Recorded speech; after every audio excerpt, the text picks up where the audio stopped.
자, 오늘은 순서대로 지난주에서 긍휼히 여기는 자 마태복음 5장 7절입니다.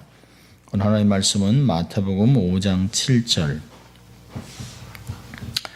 3절부터 7절까지 한번 같이 읽으면 좋겠어요.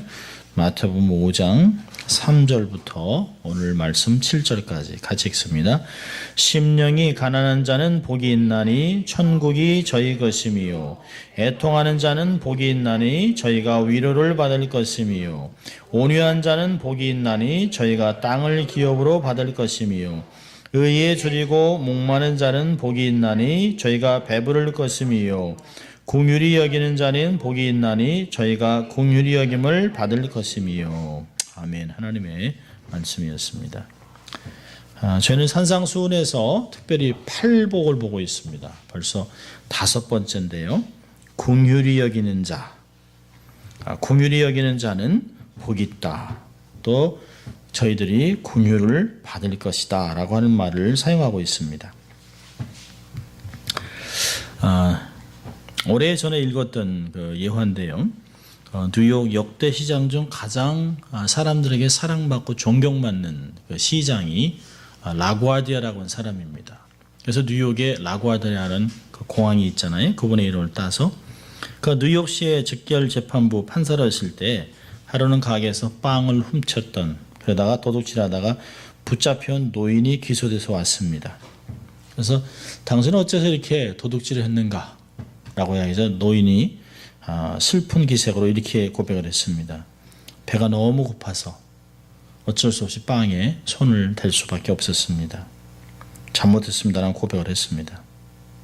그러자 라과디아 판사가 그 사람을 가만히 보다가 이렇게 얘기했습니다. 당신의 행위는 벌금 10불에 해당합니다. 그래서 벌금 10불을 내렸습니다. 그리고선 자기가 주머니에서 지갑을 꺼내서 10불을 꺼냈습니다. 그리고 그 벌금은 내가 내겠습니다. 10불은 내가 냅니다. 이토록 배고픈 사람이 뉴욕 거리를 헤매고 있었는데 내가 그동안 너무 좋은 것, 너무 비싼 것, 너무 먹으면서 너무 편하게 살았습니다. 그래서 내가 그 삶에 대한 벌금으로 10불을 내가 냅니다.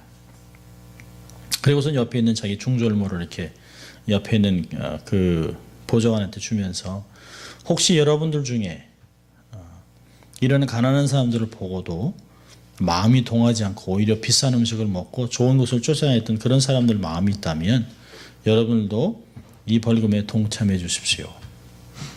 그래서 사람들이 주머니에서 돈을 꺼내서 너무 잘 먹은 데 대한 벌금을 내고 싶은 사람이 있으면 돈을 내라 그러니까 사람들이 주머니에서 돈을 꺼내서 1불, 2불, 10불 이렇게 낸 게 47불이 됐습니다. 그래서 이 47불을 그 노인에게 주면서 라과디아 판사는 그랬습니다. 이것이 법입니다. 그러니까 그 사람은 자기가 잘못한 것에 대해서 당연히 근데 이제는 뭐 구치소에 들어가겠네. 이제 고생을 하겠네. 그때 잠깐 참을 걸 했던 그 마음이 오히려 따뜻한 마음으로 정직하게 삶을 살아야겠다라고 이야기를 하면서 내가 사회에 큰 빚을 지고 살겠습니다. 근데 그 라과디아 재판관은 그렇게 얘기했답니다. 아닙니다. 오히려 우리에게 좋은 것을 가르쳐 줬기 때문에 우리가 이제는 깨어서 어떻게 살아야 될지를, 뉴욕을 어떻게 만들어가야 될지를 알려주신 거예요. 오히려 우리가 감사를 전합니다. 이게 대서특필해서 기사가 났다라고 합니다. 그러니까 잘못한 것을 알았지만 그 잘못한 것에 대해서 사회가 법으로 이 사람에게 칼을 댄 것이 아니라 긍휼이라는 법을 가지고 이 사람을 살리고 위로하고 격려했다라고 하는 것들을 이야기합니다. 오늘은 이렇게 긍휼이라는 단어를 보려고 합니다. 제가 지난번에 말씀드렸던 것 같이 팔복이 이게 딱 2개로 나눠지는데요. 앞에 4개는 소극적인 것, 그리고 뒤에 4개는 적극적입니다. 그래서 심령이 가난한 자, 애통한 자, 온유한 자, 의에 질고 목마른 자, 다 소극적인 것들이에요. 이제 오늘부터 보는 것은 긍휼히 여기는 것이에요. 다른 사람에 대해서. 그러니까 우리는 어떤 하늘에 이렇게 추상적인 개념이 아닙니다. 직접적인 인간 관계에서 맺어지는 삶 속에서 긍휼을 베푸는 것이에요. 다른 사람들을 불쌍히 여기는 것입니다. 예수님께서 이 팔복을 말씀하셨던 당시에 로마 사회는 로마가 아주 강력한 정치적인 세력을 행사할 때입니다. 그러니까 로마는 힘을 숭배하는 철학을 근거해서 세운 나라입니다. 그들은 무력과 용기를 존중하지만 자비와 긍휼은 멸시합니다. 그래서 로마의 철학자들은 긍휼이나 자비를 영혼의 질병 이렇게 얘기했습니다. 그러니까 당시 사회에서 노예는 주인에게 의해서 무참히 살해당합니다. 여인과 아이들의 인권은 무시된 채 놀잇개감에 불과했습니다. 아버지가 남편이 아내에게 임신했는데 아들을 원했습니다. 근데 딸을 낳으면 그 딸을 죽일 수도 있어요. 그런데 그것이 아무 꺼리낌이 되지 않습니다. 말을 듣지 않는 자식, 또 원치 않는 자식은 노예로 팔아넘겼습니다.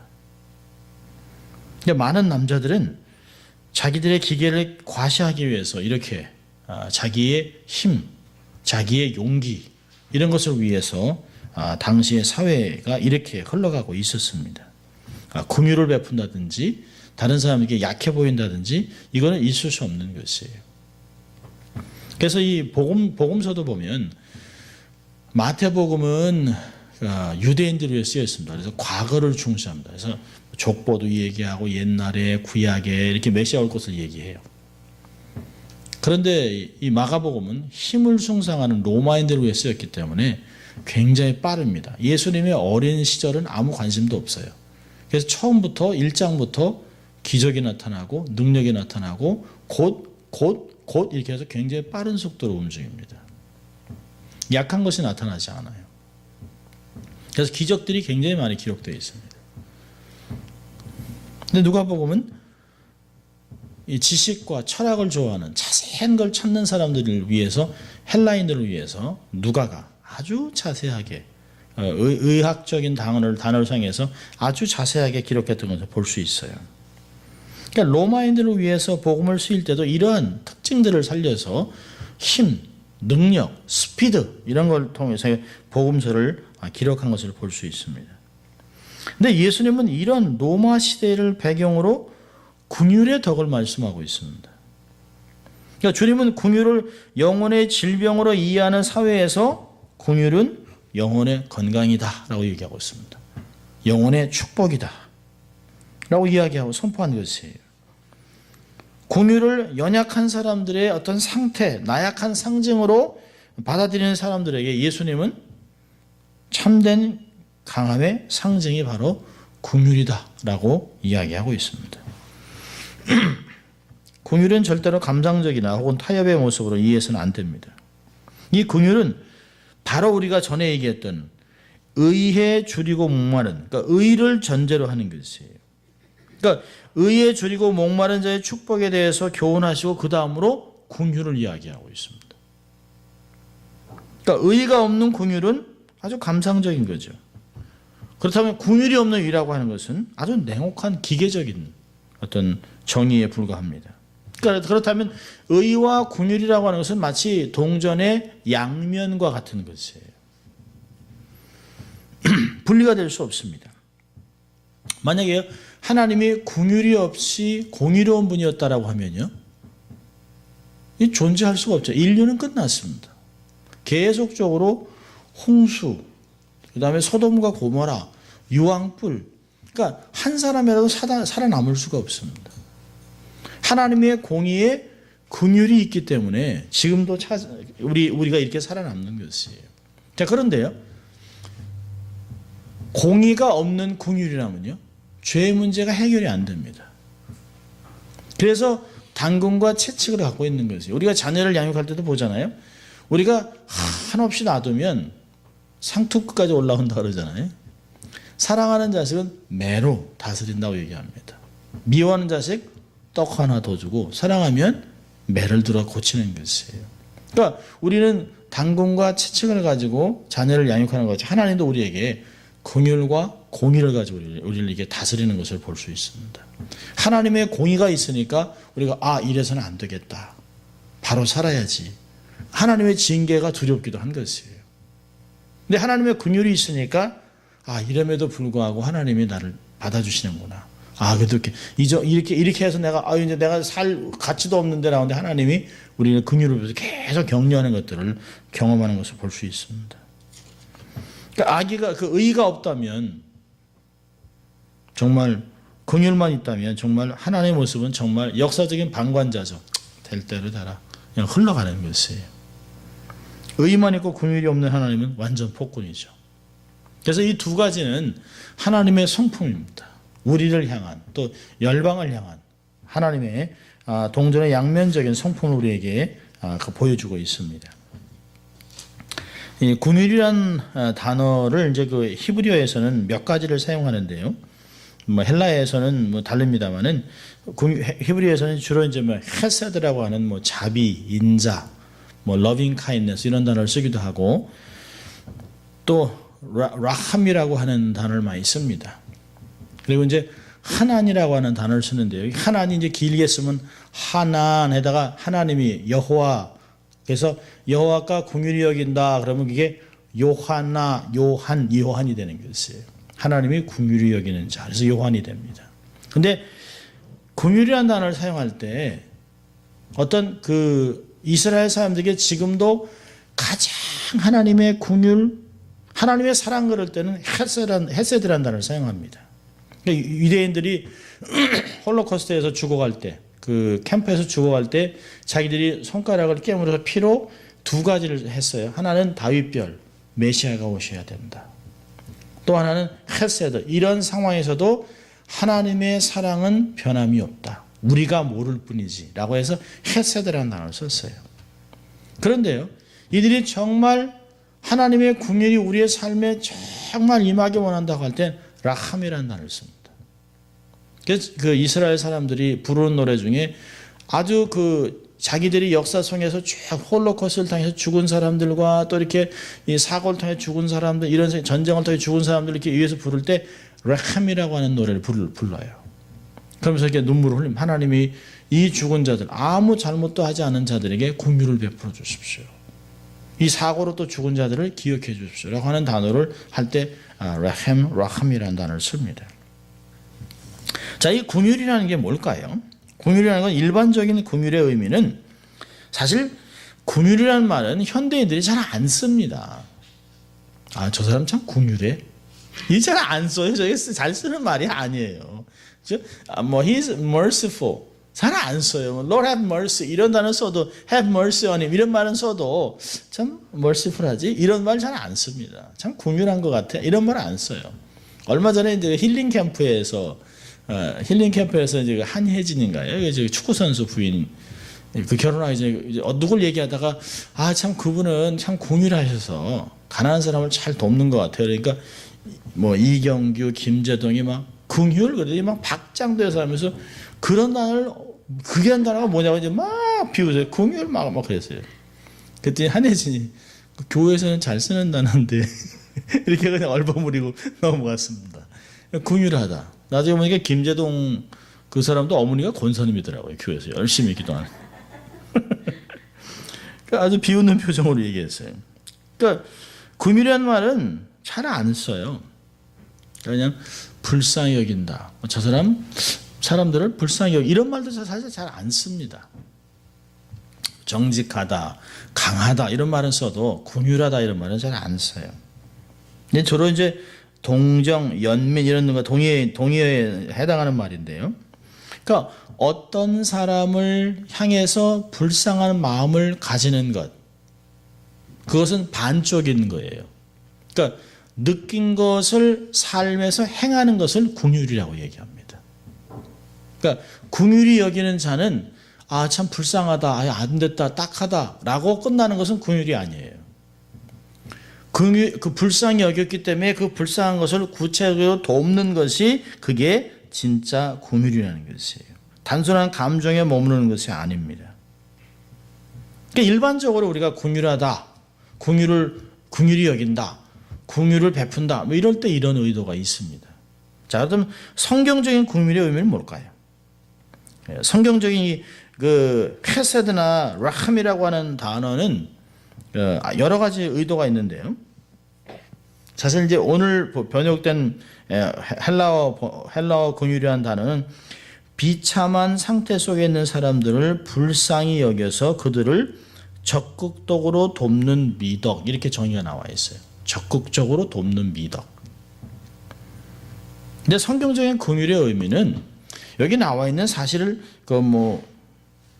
여기 다 이게 7, 8, 9, 10절에 있는 긍휼히 여기는 자, 마음이 청결한 자, 화평케 이런 모든 것들은 다 하나님의 성품입니다. 하나님의 성품이기 때문에 이러한 삶을 살라라고 얘기하는 것이에요. 여러분, 성경에 이런 말이 많잖아요. 성경에는 많은 부분에서 하나님을 긍휼의 하나님이라고 얘기합니다. 에베소 2장 4절에 보면 긍휼에 풍성하신 하나님이, 시편 82편 15절에 보면 주는 긍휼히 여기시며 은혜를 베푸시며 노하기를 더디하시며 인자와 진실이 풍성하신 하나님. 시편 145편 9절에도요. 여호와께서는 만유를 선대하시며 그 지으신 모든 것에 긍휼을 베푸셨다. 근데 사실 구약에는 전체에서 얘기하는 라함이나 하나님의 긍휼이라는 단어를 보면 뭘 전제하냐면, 이 긍휼이라는 단어가 쓰일 때 죄로 말미암아 그 죄값에 해당하는 형벌을 받을 운명에 놓인 것을 전제하고 얘기하는 것이에요. 그러니까 하나님의 징벌을 받기 위해서 이제 묶인 상태에서 이제 사형 언도만을 기다리고 있는 그걸 얘기하는 것이에요. 그러니까 그 사형 언도가 이미 내려진 것에 있어서 벌벌벌 떨고 있는 사람한테 무죄 이렇게 해준다는 거예요. 근데 그냥 무죄 해주는 것이 아니라 내가 너에 대해서 더 이상 형벌에 대해서 얘기하지 않겠다. 너의 죄가를 얘기하지 않겠다. 그걸로 끝나는 게 아니라, 왜냐하면 그것은 이미 내가 예수 그리스도에게 다 넘겼기 때문에 예수 그리스도 안에서 내가 너희를 자유롭게 풀어준다 얘기하는 것이에요. 히브리서에서 그러잖아요. 예수님께서 오신 이유는 죽음을 두려워하고 있는 아브라함의 자녀들을 붙들어주기 위함이라고 얘기합니다. 죽음이라는 게 얼마나 두렵습니까?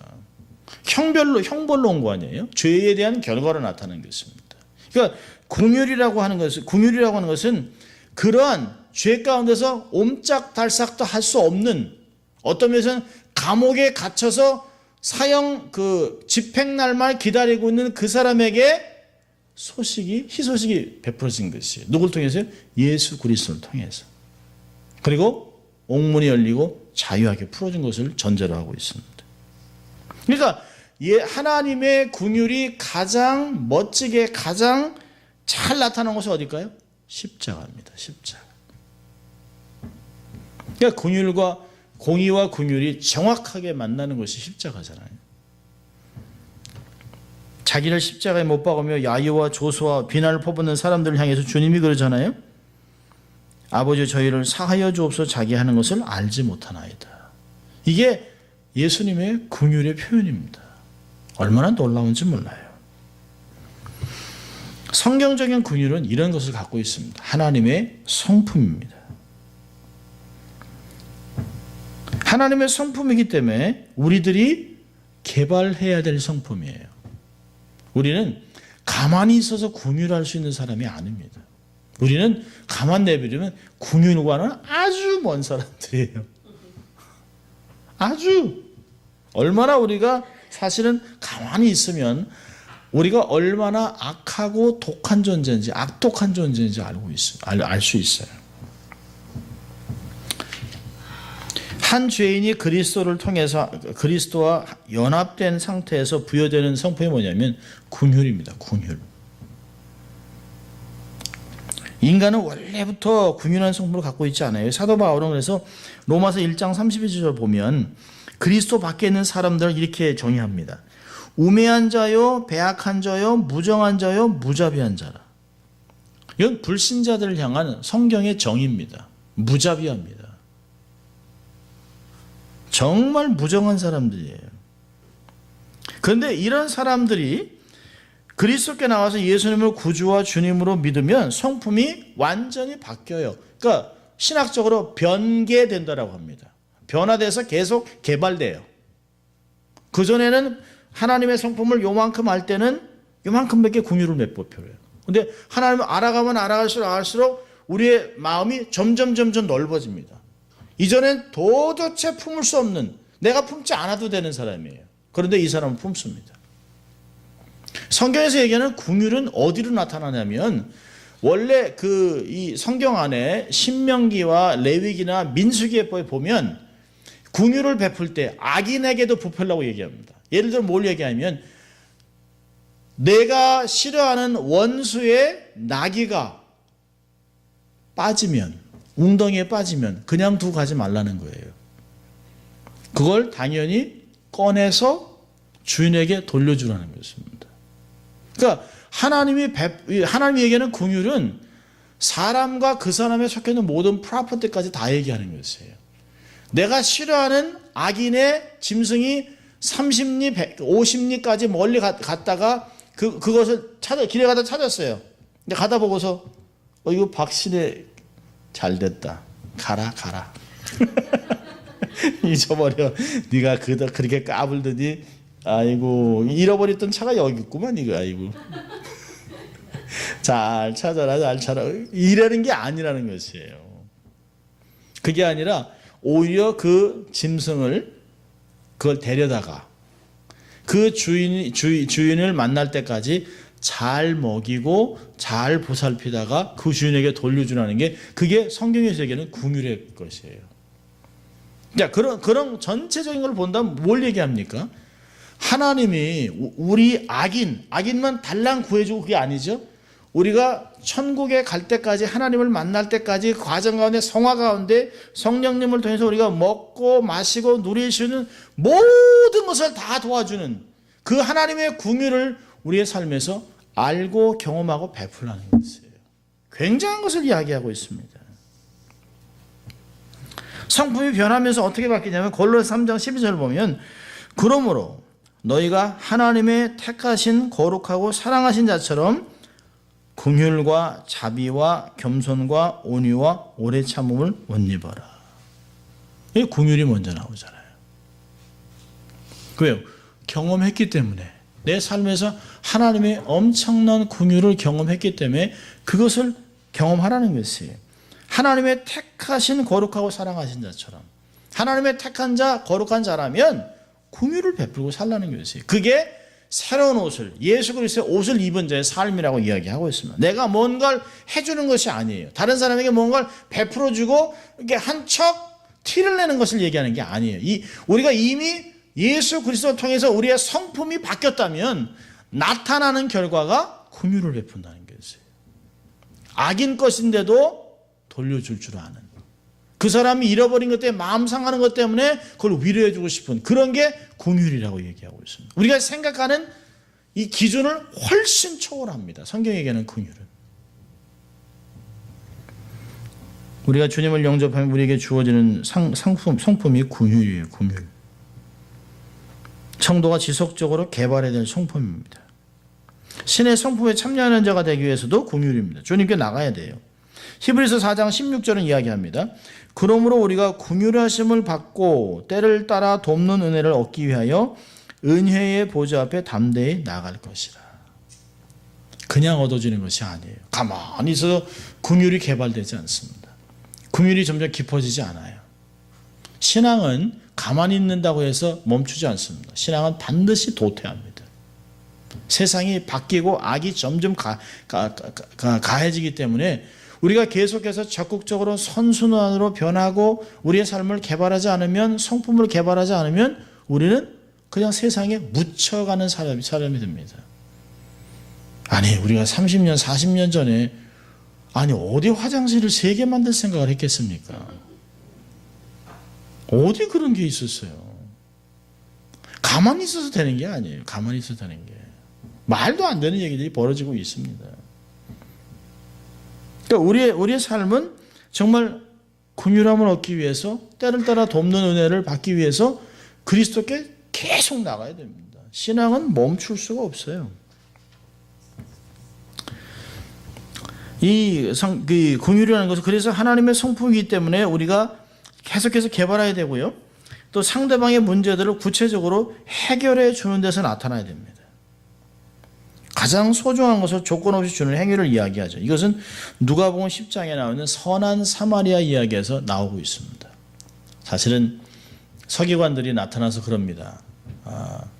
주님, 성경에서 가장 중요한 율법이 뭡니까? 그러니까 주님이 쭉 얘기합니다.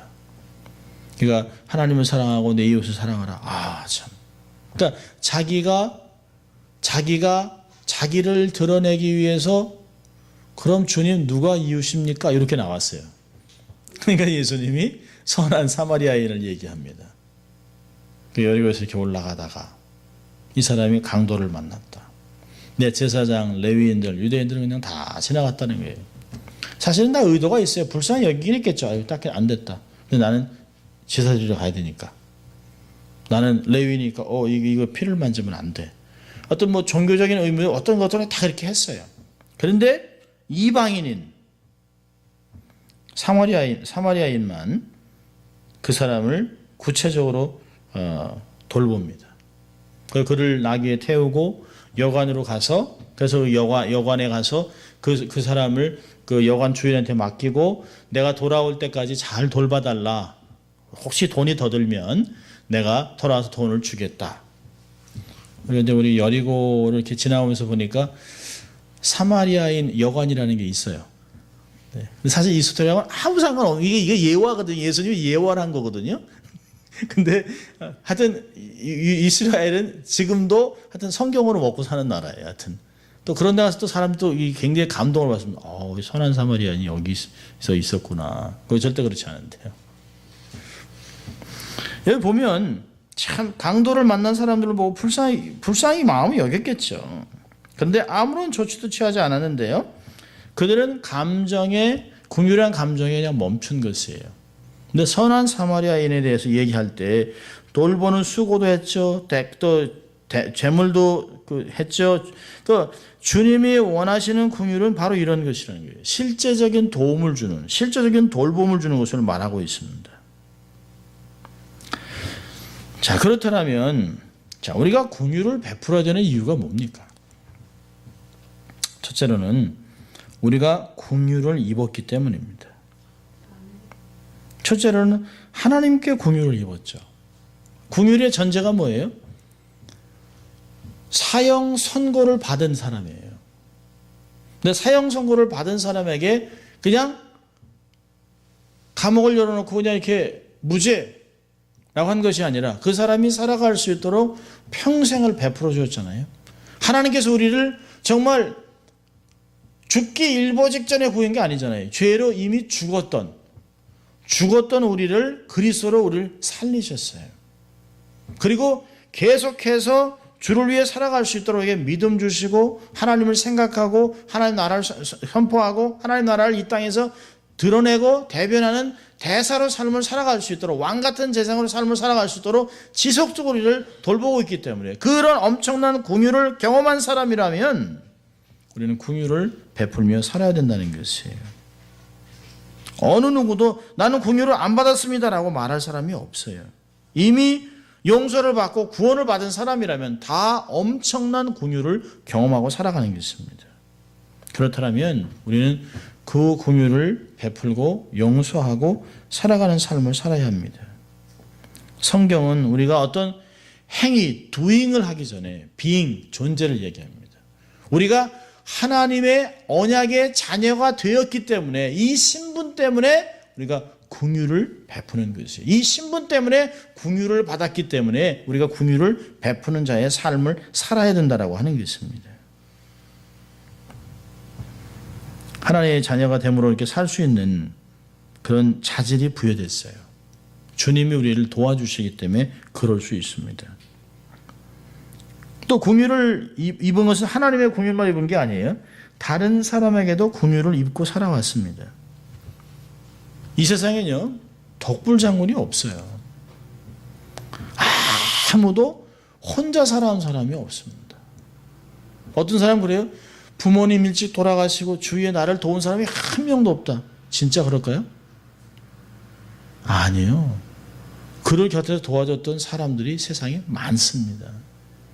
선생도 있지요, 지인도 있지요, 멘토도 있지요, 이웃도 있지요. 우리에게는 부모가 있지요, 형제가 있지요, 또 위에 있는 믿음의 성도들이 있죠. 우리는 다 그런 분들에게 정말 갚을 수 없는 사랑을 먹고 살아간 사람입니다.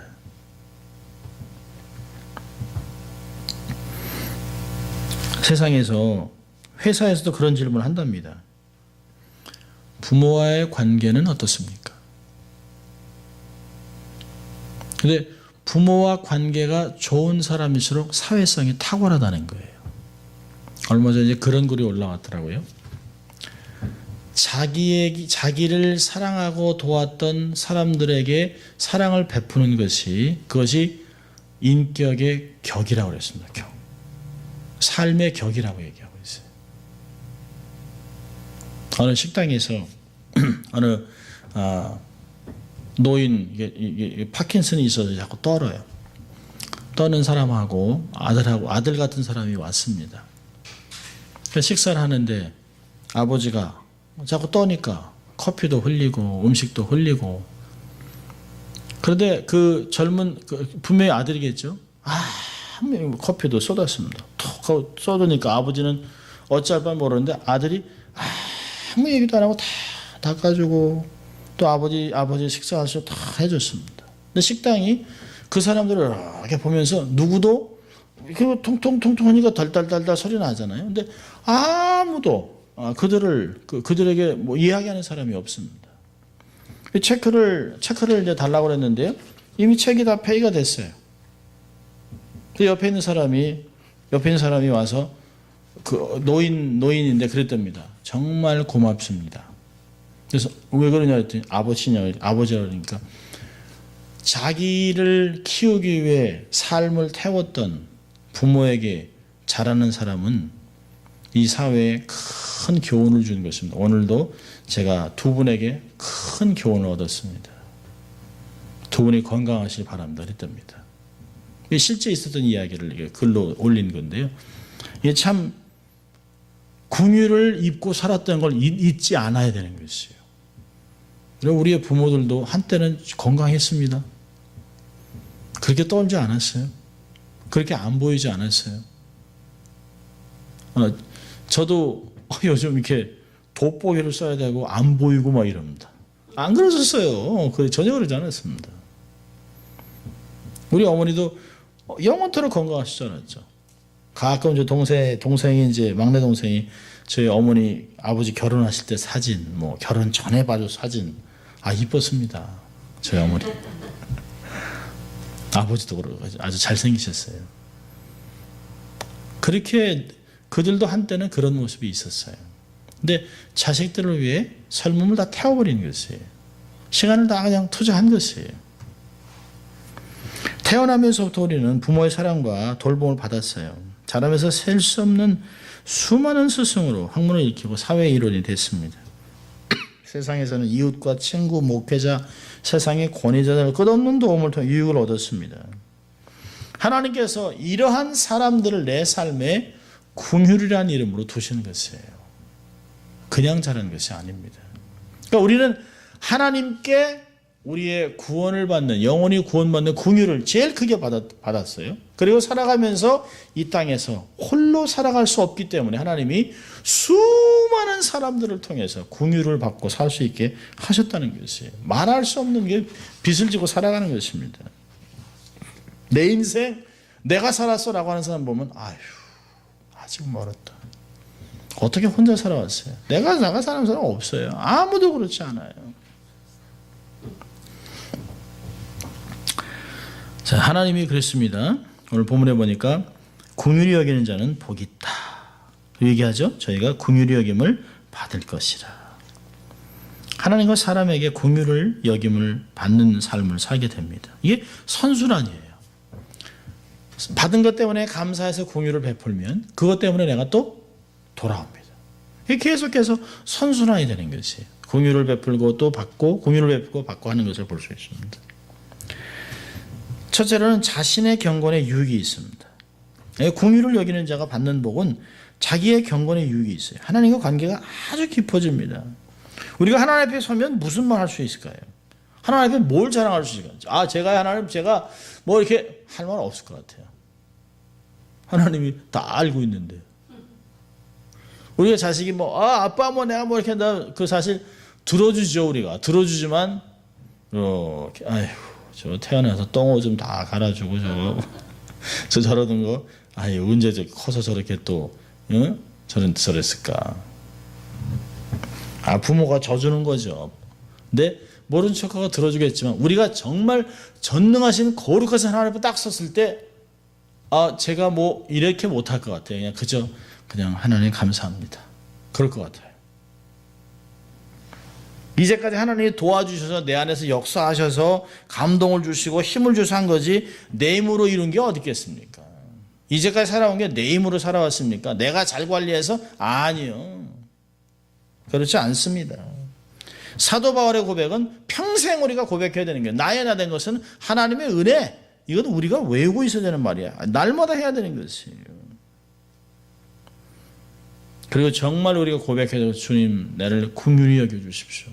불쌍히 여겨주십시오. 믿음이 없습니다. 믿음을 더해주십시오. 이건 우리가 평생 해야 되는 기도 제목과 고백입니다. 나 같은 사람도 하나님이 용서하시고 불쌍히 여기는데 내가 다른 사람에게 얼마나 관용을 베풀어 하겠습니까? 얼마나 더 품어주겠습니까? 얼마나 다른 사람들에게 선을 베풀어야 되겠습니까?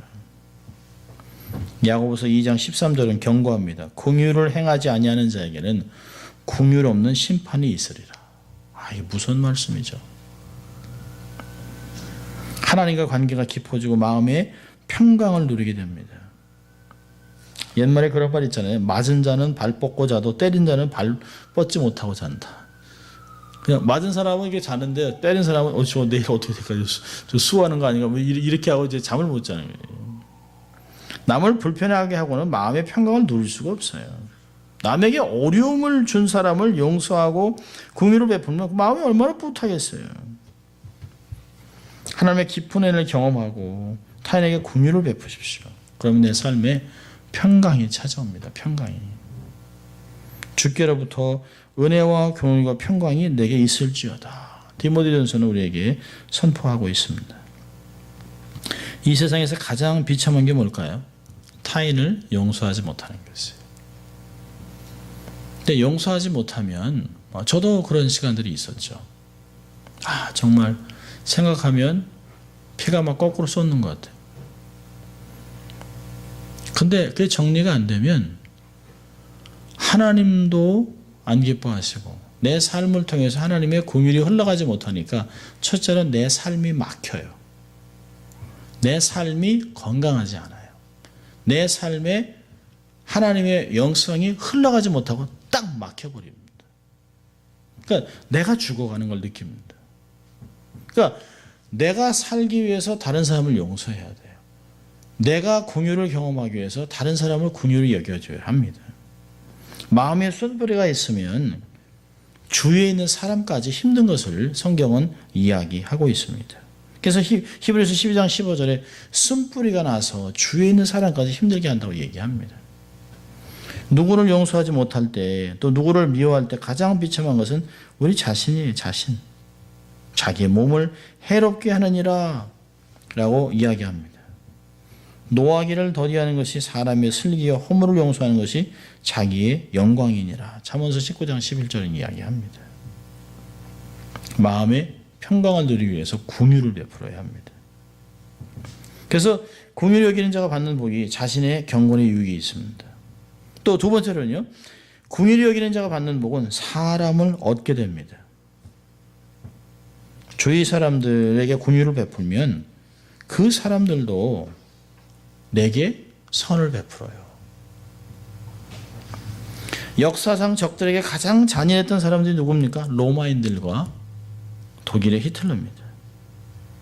정세가 바뀌자 가장 참혹하게 당했습니다. 히틀러가 최근에 나오는 다큐멘터리에 보면 히틀러가 밤마다 헤로인을 맞았답니다. 너무 두려우니까. 너무 두려우니까 그 자기의 몸에 마약을 넣어서 그걸로 자꾸 잊으려고 했던 그 마약 중독자라는 거죠. 아마 자기가 자살하지 않았어도 아마 오버도스로 죽었을 것이라고 얘기를 합니다. 자기가 가장 참혹하잖아요. 성경은 이야기합니다. 사람이 무엇으로 심든지 그대로 거두리라. 러시아 황제 사할은 농부들을 아주 심하게 핍박하고 냉대했습니다. 아주 가장 천박한 인간이라고 얘기했어요. 땅을 캐고 살아가는 사람들. 그런데 혁명이 일어나니까 그 농부들이 죽습니다. 가장 비참하게 죽었어요. 1917년 러시아 혁명 당시에 농민들에 의해서 비참하게 온 가족이 다 죽었습니다. 이웃과 좋은 관계를 원한다면 긍휼을 베푸셔야 합니다. 다른 사람들과 아름다운 관계를 맺지 못하는 사람일수록 용서하지 못해요. 관용을 베풀 줄 모릅니다. 긍휼은 신앙에 정말 필요한 요소예요. 긍휼은 반드시 경험하고 베풀어야 할 성품입니다. 긍휼은 정말 놀라운 결과를 가져옵니다. 베푸는 대로 와요. 베푸는 대로 옵니다. 한 번은 어떤 분이 서울에서 이렇게 이제 일도 다 마치고 이제 은퇴도 하고 그래서 이제 누가 등산을 가자고 해서 등산을 이렇게 갔는데요. 등산을 가는데 이게 그 관악산에 이렇게 올라가 어느 중턱에 어떤 노인네가 이렇게 한 80대신 노인네가 이렇게 앉아 있더래요. 사람들이 저희 노인네가 왜 저런데 덜덜덜 떨고 있는데요. 사람들이 뭐 혼자 갔겠나? 그리고 이제 다 올라갔대요. 그러니까 이 사람이 이상하다 해서 먼저 가시라고 한 다음에 그분한테 가서 할머니 여기 왜 혼자 계세요? 그러니까 말도 제대로 못하고 이렇게 막 횡설수설하니까 좀 이상한 걸 느껴가지고 혼자 오셨어요? 아무 대답도 안 해서 그래서 일단은 몸 좀 따뜻하게 해드리고 뭘 좀 이렇게 마시게 하니까 좀 정신이 좀 돌아온 것 같아요. 그래서 혼자 오셨어요? 했더니 혼자 왔다 그래서 집이 어디냐 그래가지고 안 돼서 도저히 이제 그래서 자기도 힘든데 그분을 간신히 업고 이렇게 내려왔답니다. 산을 천천히 내려와서 찾고 해가지고 그분의 이제 그 집에다가 모시다 드렸어요. 그리고 이제 경찰한테 연락하니 경찰하고 어떤 중년이 놀라게 달려와가지고 아니 어머니 또 나가지 말라는데 나가셔가지고 이렇게 또 이렇게 혼자 이렇게 어렵게 하시냐고. 그래서 이렇게 혼자 이렇게 나가신다고 해서 아유 잘 됐습니다. 그래서 이제 이렇게 이분이 이제 집에다 이제 모셔다 드리고 아유 오늘 참 선한 일 했다라고 생각하고 이제 이분이 참 자기 남편한테 얘기한 남편도 정말 참 잘했다고 막 그랬습니다. 다른 사람들한테 아이 우리도 같이 도와줄 걸 했는데 뭐 그냥 이 사람들 그냥 지나갔잖아요. 그런데 한 일주일이 지난 후에 이 사람이 너무 급한 일이 있었습니다. 너무 급한 일이 있어가지고 막 길에서 택시를 잡고 있는데 택시는 없고 택시는 안 쓰고 막 시간 분초를 막 다투는 시간인데 갑자기 어느 택시가 딱 서더래요. 아주머니 타세요. 깜짝 놀라가지고 했더니 저 모르세요? 그러니까 이 사람이 모른다니까 저희 어머니를 이렇게 집에다 모셔다 줘서 너무너무 감사해서 언젠간 한번 도와드리고 싶었는데 지나가다 보니까 아주머니가 서 계시길래 바로 택시를 이렇게 레인을 바꿔서 이렇게 세웠다고 어디 가세요? 태워드릴게요. 해서 자기가 원했던 일을 급하게 일을 처리했던 걸 이야기합니다. 이 일상생활에도 작은 긍휼을 베풀면 반드시 돌아오게 돼 있어요. 이게 선순환입니다. 선순환. 그런데 그분이 그 도움을 받기 위해서 한 건 아니잖아요. 하나님의 내게 주신 은혜 때문에 선을 베풀고 하나님이 내게 건강을 주셨기 때문에 연약한 자들에게 빚을 갚기 위해서 삶을 살아가고 나보다 가난한 자들에게 양식을 나누면서 하나님께서 내게 주신 삶이니까 이게 나누며 살겠다라고 하면 하나님이 그걸 귀하게 하셔서 우리로 하여금 손을 크게 하세요. 건강하게 하세요. 다른 사람을 한 사람 도울 수 있는 걸 10사람을 돕게 하고 100사람을 돕게 해서 인맥을 넓히는 것들을 볼 수 있어요. 인맥을 넓히는 것. 많은 사람들과 삶을 교제하고 살아갈 수 있는 사람들입니다. 세상에서 제일 불쌍한 사람은 독불장군입니다.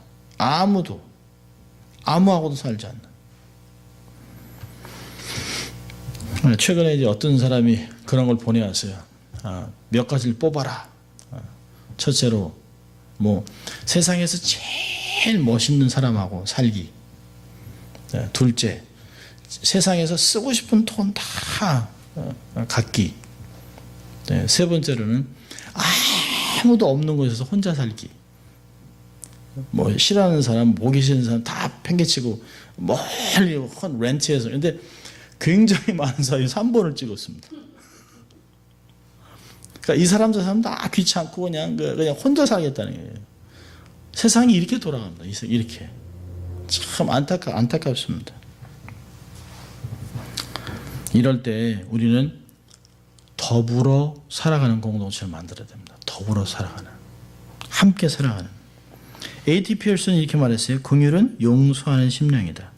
그것은 보복하지 않는 심령이다. 그것은 자기를 정당화하려는 모든 시도를 포기하여 해로 갚지 않고 악 대신에 선으로, 미움 대신에 사랑으로 갚는 심령이다. 그것은 긍휼히 여기는 것이다. 용서받지 않는 영혼이 긍휼을 받으면 그 영혼은 긍휼의 아름다움을 알게 되며 자기 자신에게 베풀어지는 것 같은 은혜를 다른 범죄자에게 베풀기를 갈망한다. 대단한 신학적인 내용들이 있습니다. 하나님 우리에게 은혜를 주셔 구원받게 하시고 긍휼히 여기서 돌보셨습니다. 그렇지 않으면 우리가 미워하는 이유가 뭐가 다르겠어요? 우리에게 사람들을 긍휼히 여기고 불쌍히 여기고 도와주고 싶은 마음이 생기는 이유가 뭘까요? 우리가 그렇게 경험했기 때문에 그렇습니다. 우리는 경험한 것 이상을 넘어가기가 어렵습니다. 우리가 받은 만큼을 넘어가기가 어렵습니다. 우리가 하나님께 받았고 주위의 사람들에게 받았다면 그것을 주위에 있는 사람들에게, 나보다 연약한 사람들에게 빚을 갚는 마음으로 갚고 살아가는 삶이 너무너무 중요합니다. 보복하지 않고 긍휼히 여기고 오히려 선을 베풀고 또 악한 자에게도 사랑을 베풀고 긍휼을 베풀다 보면 하나님이 우리를 통해서 하고자 하는 삶들을 살아갈 수 있습니다. 여기 보니까 긍휼히 여기는 자가 복수입니다. 복수. 긍휼히 여기는 자들. 근데 이게 원래 원문을 보면 여기에 복수 앞에 정관사가 붙어 있습니다. 많은 사람들 중에 특별히 긍휼을 베푸는 긍휼을 베푸는 사람들. 하나님의 성품을 따라 그냥 이렇게 값싼 긍휼을 베푸는 것이 아니에요. 하나님의 긍휼을 베푸는 그 사람들은 복이 있다. 이렇게 얘기하고 있습니다. 팔복을 통해서 우리가 정말 하나님이 원하는 그 사람들, 정말 심령이 가난한 자들, 애통하는 자들, 온유한 자들, 의에 두고 목마른 자, 긍휼히 여기는 자들, 하나님이 딱 보시고 인정하는 그런 사람들이 돼서 하나님이 우리를 한없이 긍휼히 베풀어주는, 그래서 그것이 선순환이 돼서 계속 긍휼을 흘려보내는 여러분들 수 있기를 주의 이름으로 축원합니다. 기도하겠습니다. 하나님 아버지 감사합니다. 오늘도 하나님 저희들의 삶을 지키시고 보호하시고 오늘도 하나 우리가 어떠한 삶을 살아가야 될지 어떠한 인생인지를 다시 한번 가르쳐 주신 주님 감사합니다. 우리가 끊임없이 긍휼을 베푸는 자가 되게 하시고 하나님으로부터 긍휼을 받은 자로 확신하고 그 사랑을 기쁨으로 주위에 흘려보내는 복된 인생이 될 수 있도록 하나님 축복하여 주시옵소서. 감사하고 예수님 이름으로 기도합니다. 아멘. 우리가 함께